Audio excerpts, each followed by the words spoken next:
So this is our second installment of the Facebook Live series. So I'll be presenting the presentation tonight about reporting winter weather, and then my coworker Kalita will be monitoring comments and questions throughout the presentation. So if there are repeated questions of the similar nature, she'll go ahead and have me pause and address those. Otherwise, we plan on leaving the questions to the end to be answered. So with that, we will go ahead and get started. So here are the topics we're going to be covering. We're going to start off with tools for snow measuring and then go into how to measure snow. And you might think, well, that sounds pretty simple. Well, in an ideal world, yes, but out here in the plains, we get wind with our snow. So we'll touch on how measuring snow with wind is more of an art than a science.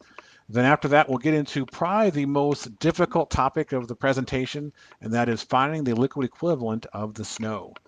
After that, we'll then talk about ways to measure ice accumulation and then wrap up with how to send reports to us because we love hearing from you during our winter weather events. All right, starting off with how to measure snow. So one of the tools that we recommend having to measure snow is a snowboard. And you're probably wondering, why in the world is there white on this board? Well, that's a good question. The reason we recommend painting a snowboard white is because that reduces how warm the snowboard gets when the sun is shining on it. Because if the sunshine warms the board, that's going to then cause the board to warm and then melt the snow faster than it would normally.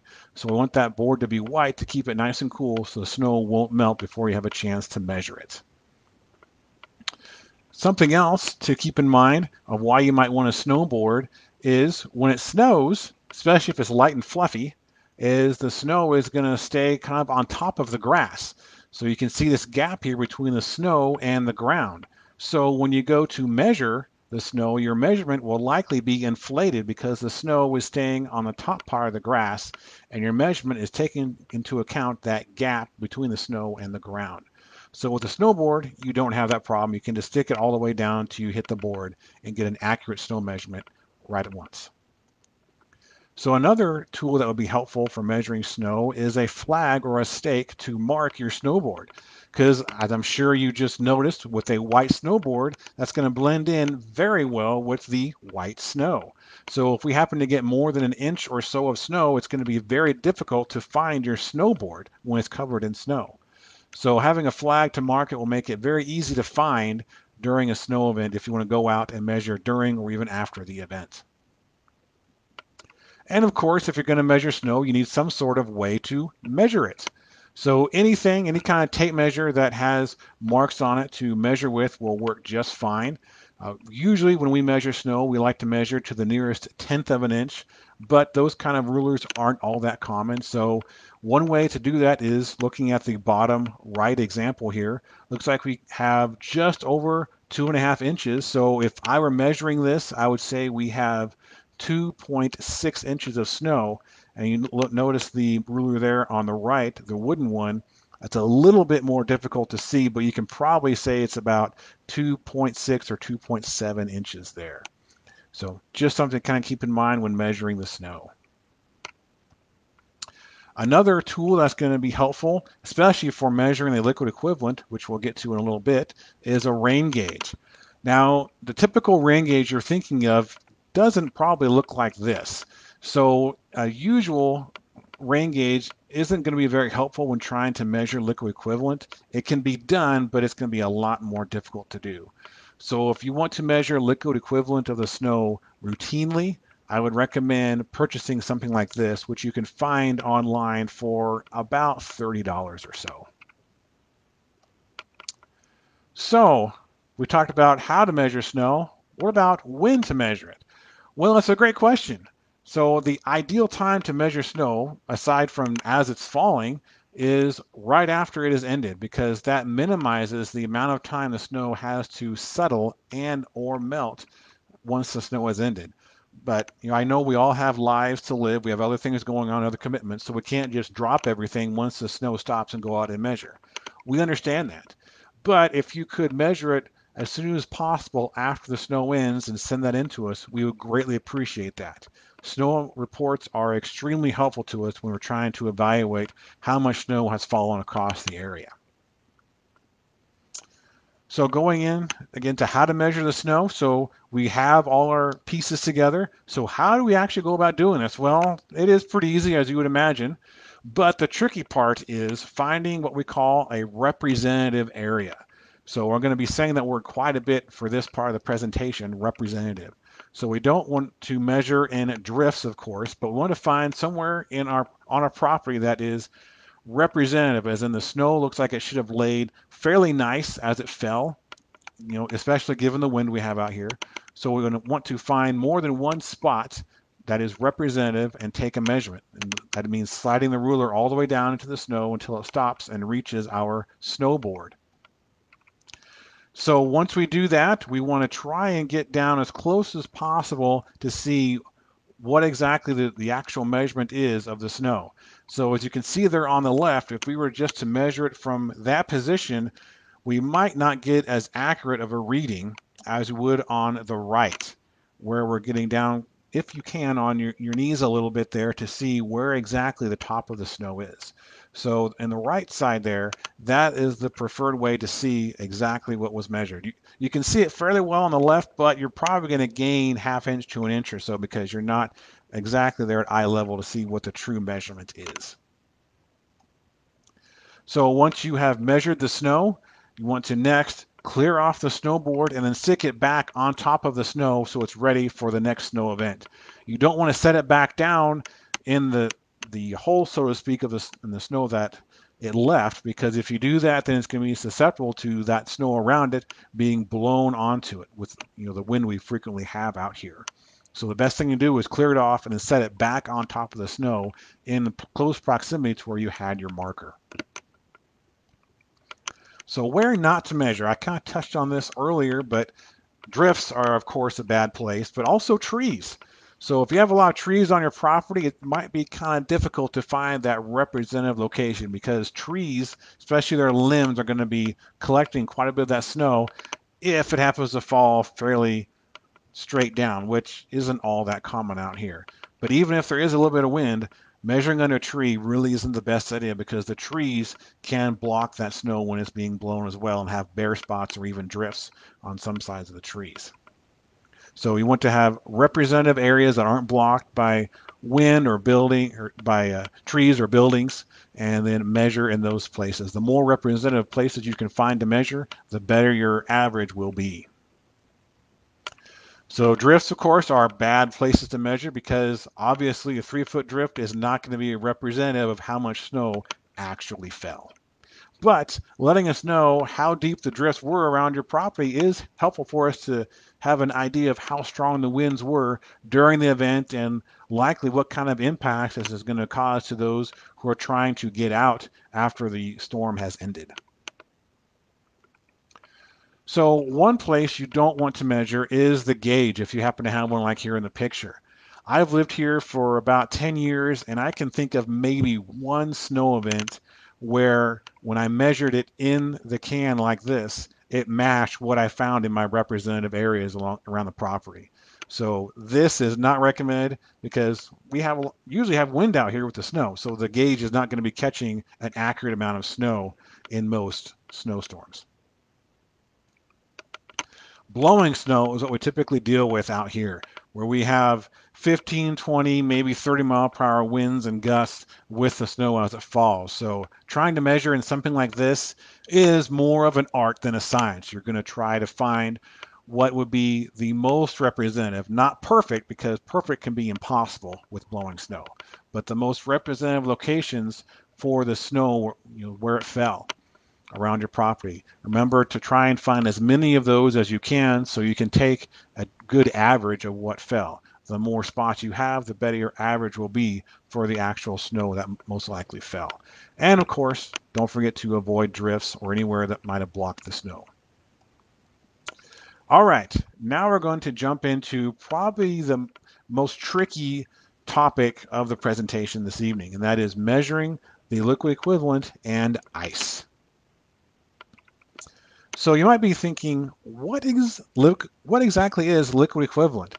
Well, that's a great question. Liquid equivalent is referring to the amount of liquid precipitation that is produced after melting the snow. So it's basically the liquid water amount that is in snow.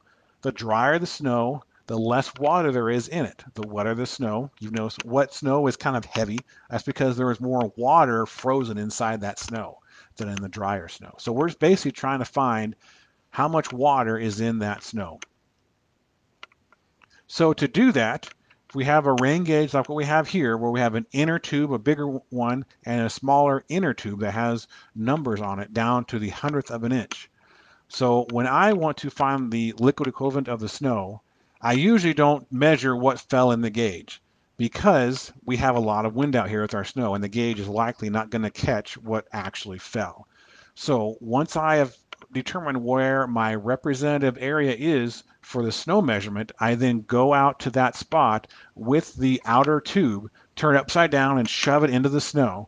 And I then either take my hand or something else that's flat and sturdy and then slip it underneath that upside down tube and then pull it up out of the snow and flip it upside up and take it inside. So we set down our larger tube with the snow, and then we take our smaller tube with the numbers on it and fill that with warm water. So let's say we fill this tube, the smaller tube, with 0.6 inches, so 60 hundredths of warm water. We're going to use that to melt the snow.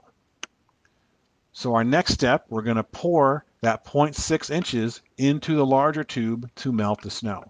Now, if it takes more than 0.6 inches to melt the snow, we just fill the tube up, write down how much we added to the snow, and then dump that in to melt the snow. And keep doing that until all the snow is melted. All right, now once we've done that and have all the snow melted, we then stick the funnel back on to that smaller tube with the measurements on it, and then dump the water in the larger tube back into the smaller one to measure the total amount of liquid now that we have.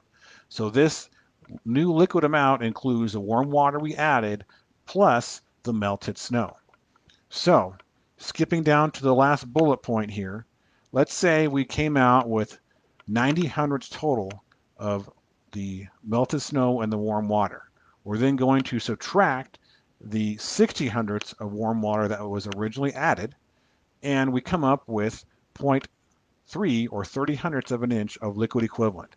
So that is how much snow, or excuse me, how much water was contained in that snow. If we were to melt all the snow outside, it would be equivalent to 30 hundredths of an inch of rain falling in this situation. So I hope that makes sense. Again, if there are any questions, please let us know as we wrap up the presentation here in the coming slides. All right, measuring ice accumulation is not going to be nearly as time intensive as finding the liquid equivalent of snow. So ice accumulation, let's step back and talk about what that is briefly. So ice accumulation occurs when we have liquid precipitation that freezes as it impacts an object that is at or below freezing. So typically for us, that's going to be freezing rain or freezing drizzle. The only difference really between the two is the size of the drop. If the droplet size is about the size of a pinpoint, it's drizzle. If it's bigger than that, it's rain. So let's say we want to measure the ice on this tree branch. To do that, we're going to take the average of both sides of the branch. So in this case, we measure 3/16 of an inch on the right side of the branch and 7/16 of an inch on the left side. We add them up, divide by 2 for the average, and we come up with 5/16 of an inch for the average ice thickness.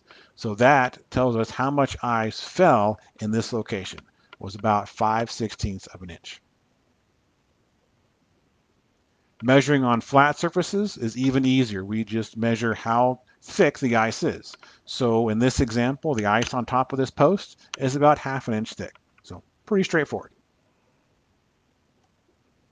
All right, our next section here is going to be reporting winter weather. Whoops, pressed a few too many slides there. So in this section, we're going to be talking about what we'd like to see in reports. Help us really understand what you're seeing. So we're going to talk about this in the next slide, locations. Very important.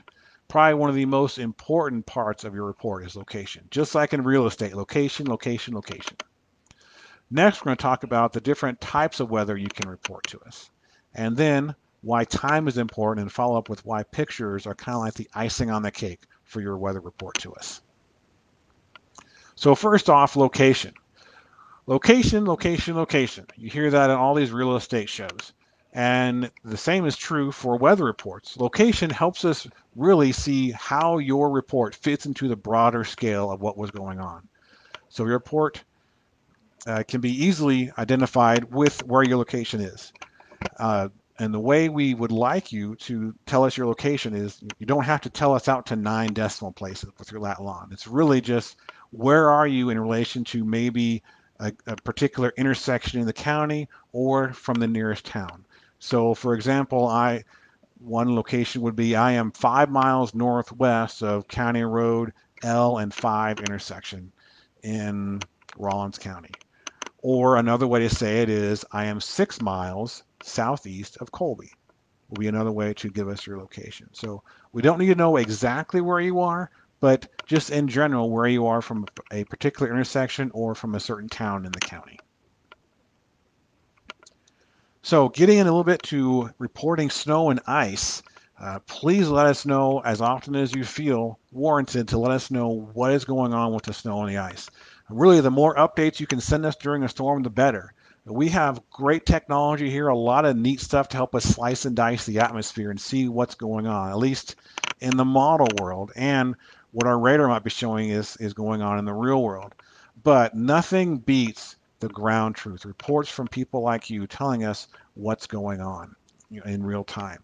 And seeing reports come in from the same location throughout an event really help us keep track of how quickly that snow is piling up or how quickly that ice is building up on surfaces. Because our models tell us a lot of things, but they can't tell us specific details like that. So feel free to send us as many reports as you would like during an event. For blizzard conditions, this is something that's kind of hard for us to really wrap our arms around during an event because we only have a handful of stations that monitor visibility across our 19 county warning area, the area that we're in charge of issuing watches and warnings for. So as you can imagine, there's a lot of area where we don't know what's going on because we don't have a sensor there. So when you're out and you see visibility is down to a quarter mile or less for an hour or two or longer, please let us know about that because that's information that really helps us communicate the impact of what's going on to those who are monitoring the weather.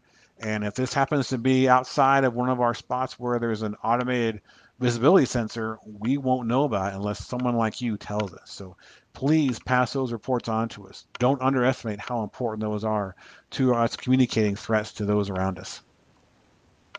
Freezing fog is also something we like to know about. Freezing fog occurs when temperatures are near or below freezing and we have fog form. In the fog, we can actually have a very thin glaze of ice form on elevated surfaces such as handrails or bridges and overpasses. So while most of the highway is fine, if you travel over a bridge or an overpass in freezing fog, you could suddenly find your car in a skating rink because of that thin glaze of ice on the elevated surface. So letting us know about freezing fog and especially about any patches of ice in the fog is very important to us because we have people traveling through our area on I-70 from all parts of the country. And odds are some of those people traveling during a particular time in fog aren't prepared for that drastic change in driving conditions where we go have a very dry surface and suddenly changing to one with a glaze of ice on it. So your reports on visibility and ice accumulation are very important. Time is also a very critical component of a weather report, such as when did the ice or the snow start? When were conditions like visibilities, when were they the worst? When did the visibilities improve? Or when did the snow and ice end? Those are all really important questions that we'd like answers to when we're monitoring the weather during an event. And your reports really help us answer those questions as they come in. So please include any timing information that you can in your weather reports to us. Now, as I mentioned, pictures are kind of like the icing on the cake. A picture is worth 1,000 words, as we all know. So this really helps us get a sense of what you're seeing out there. because you can let us know, have the greatest illustration in your report, but if we actually see what you're seeing, that helps us really understand the context of what you're reporting to us. Now, you don't have to send us a picture. I mean, that's totally up to you, but we really appreciate any pictures you can send because, again, those help us kind of put into context what you're reporting to us. And we can use them like we're using them here tonight to educate people on what we're hoping to get from their reports and, in any other training we might be needing in the future. So you're probably thinking, oh, this is great, but how in the world do I send you a report? Well, that's a great question. There are multiple ways to send us your weather reports.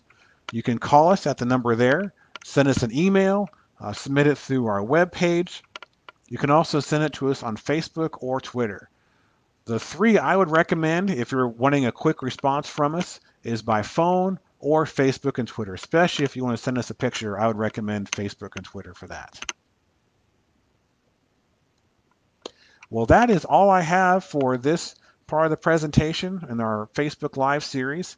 And I'll ask my coworker Kalita if there are any questions that we would like to have answered.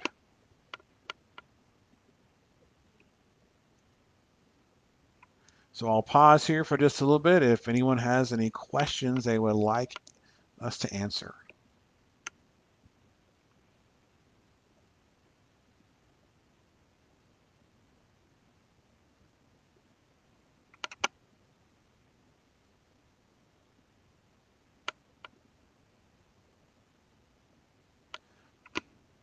Well, we are not seeing any questions at this time. So I guess I'm going to add one more closing remark and then we'll end our presentation. If you guys have any questions at all after I end this, please put them in the comments below.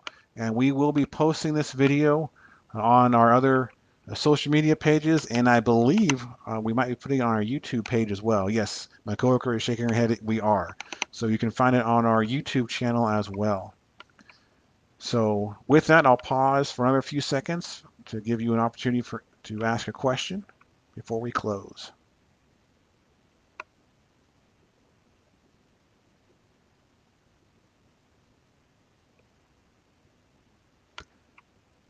All right, I'm not seeing any other questions. So thank you guys for attending tonight. We appreciate it, and I hope this kind of answers some questions about what sort of things we're looking for from you guys when winter weather strikes the area. Otherwise, thank you for your time, and have a great rest of the evening.